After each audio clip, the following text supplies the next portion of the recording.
ലക്ഷത്തിലധികം വിദ്യാർത്ഥികളാണ് ഇന്ത്യയിൽ നീറ്റ് പരീക്ഷ എഴുതിയിട്ടുള്ളത്.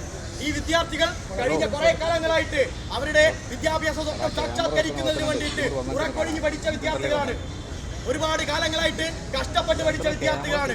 അങ്ങനെ കഠിനാധ്വാനത്തിന്റെയും കഷ്ടപ്പാടിനും ഒരു പ്രസക്തിയുമില്ല, അതിനൊക്കെയും പുല്ലുവിലയാണ് എന്ന് പറയുന്ന നിലയിലേക്കാണ് ഈ പരീക്ഷ റദ്ദു ചെയ്തിട്ടുള്ളത്. ഒരു കാരണവശാലും ഈ വിദ്യാർത്ഥികൾക്ക് നീതി കിട്ടുന്നതുവരെ SFI സമരവുമായി മുന്നോട്ട് പോകും എന്ന കാര്യത്തിനകത്ത് യാതൊരു സംശയമില്ല.